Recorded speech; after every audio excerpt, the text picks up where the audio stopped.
Membrana plasmática é aquela estrutura que fica em volta da célula. Vamos começar definindo as funções que essa estrutura tem. A membrana, pessoal, ela protege a célula, obviamente, a parte mais externa da célula, ela delimita, ela reveste a célula. Agora, além de proteger, de delimitar, a membrana, ela controla a entrada e saída de substâncias. Essa é a principal função que a membrana plasmática tem numa célula. A célula ela não está isolada do meio no qual ela se encontra. A célula está sempre trocando substâncias com o meio. As substâncias que entram na célula, elas precisam passar pela membrana. As substâncias que saem da célula, elas precisam passar pela membrana plasmática. A membrana ela controla a entrada e saída de substâncias da célula, tá bom? Bom, para cumprir essas funções, a membrana tem algumas propriedades. A primeira delas é aquela que a gente tem que lembrar quando escuta a membrana plasmática. É a permeabilidade seletiva. A membrana, ela tem permeabilidade, ela é permeável, ela deixa substâncias passarem por ela. Só que a célula, pessoal, não é a casa da mãe Joana, entra quem quer, a hora que quer, quando quer. Não é assim. A célula, ela seleciona o que entra e que sai. E qual parte da célula garante essa seleção? A membrana plasmática. Permeabilidade seletiva é a principal propriedade que a membrana plasmática tem. Agora, além da permeabilidade, a membrana tem elasticidade. A membrana ela pode se deformar, voltar à posição original, ela é elástica. A membrana ela tem capacidade de regeneração. Quando uma membrana perde partes, ela pode se reconstituir. Além disso, a membrana faz reconhecimento celular. Pessoal, é a membrana que está em contato com as outras substâncias, com as outras células. A célula tem que ser capaz de reconhecer ou não essas substâncias, essas outras células que ela encontra no meio.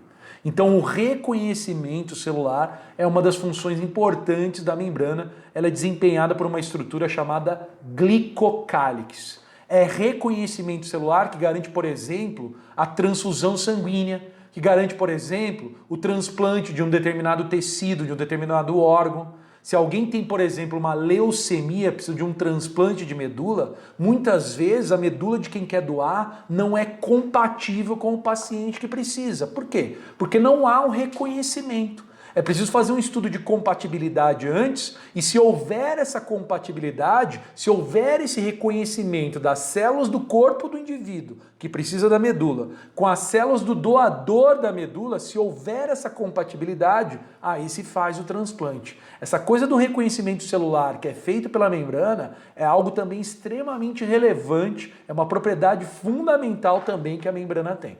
Pessoal, em termos de composição química, a membrana plasmática ela é lipoproteica.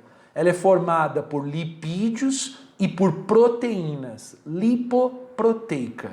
Pessoal, como é que essas duas moléculas se organizam na membrana? Vocês vão lembrar de algo que a gente já conversou na aula de lipídios. A membrana ela é um mosaico fluido de lipídios e proteínas. Quem disse isso foram dois caras, um chamado Singer, o outro chamado Nicholson.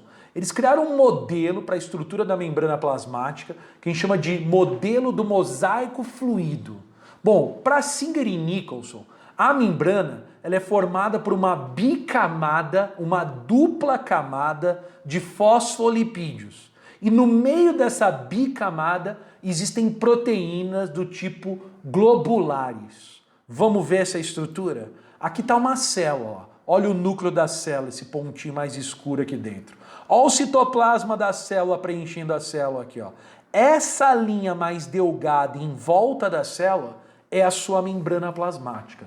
No microscópio óptico comum, muitas vezes a gente não consegue nem ver a membrana. Para ver a membrana, a gente precisaria de um microscópio eletrônico. Singer e Nicholson descreveram como é a membrana sem vê-la. Depois, quando a gente foi desenvolver um microscópio mais potente, a gente percebeu que esse modelo se confirmou. Realmente é essa a estrutura da membrana plasmática. Então vamos chegar bem perto da membrana. Eu vou pegar um pedacinho aqui ó, da membrana plasmática e adivinha o que eu vou fazer? Eu vou dar um tchum, não é verdade? Vou ampliar. Então vamos ver a membrana mais de perto. Ela é mais ou menos assim, ó. Essa molécula aqui nós já estudamos. É um fosfolipídio. Lembra que tem cabeça hidrofílica, tem caudas hidrofóbicas? Esse é um fosfolipídio. Olha aqui mais um, olha aqui mais outro e outro. Bom, vários fosfolipídios.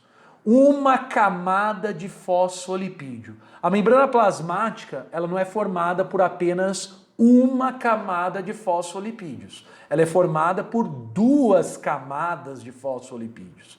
A membrana plasmática ela é formada por uma bicamada lipídica, uma bicamada fosfolipídica. Essa bicamada lipídica, pessoal, ela separa um meio que é extracelular de um meio que é intracelular. Já conversamos sobre isso. O meio extracelular tem muita água, o meio intracelular também. Por isso que são as cabeças dos fosfolipídios estão voltados para a água. As caudas, elas não têm afinidade com a água, elas são hidrofóbicas, então não voltadas para a água ali na bicamada. Essa propriedade dos fosfolipídios garante a estabilidade da membrana em volta da célula. Agora, a membrana não é formada só por lipídio, também existem proteínas. Essas proteínas que compõem a membrana plasmática nós chamamos de proteínas globulares.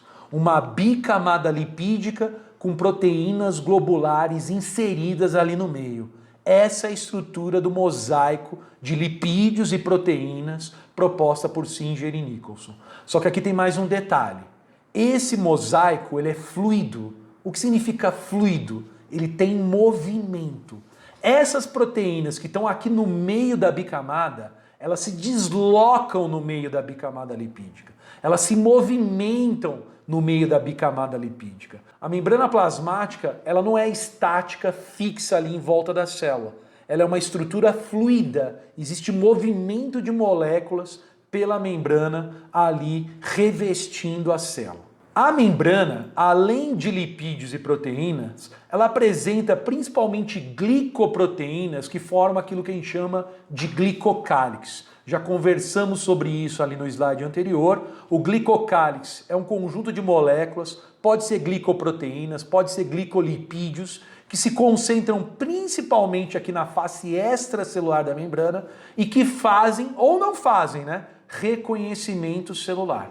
Essa é a função do glicocálix, reconhecer ou não substâncias químicas, outras células que estão no meio extracelular ali da membrana. Pessoal, para a gente ver com um pouco mais de detalhe a membrana, eu tenho uma imagem aqui, olha lá, ó, uma bicamada lipídica, lá, duas camadas de lipídios e um monte de proteína inserida no meio dessa bicamada. Essas proteínas que se inserem no meio da bicamada lipídica, elas podem ser das mais diferentes. E aqui também, olha lá, ó, glicolipídios, glicoproteínas formando o que a gente chama de glicocálix ou glicocálice, se dá na mesma, são sinônimos, tá bom?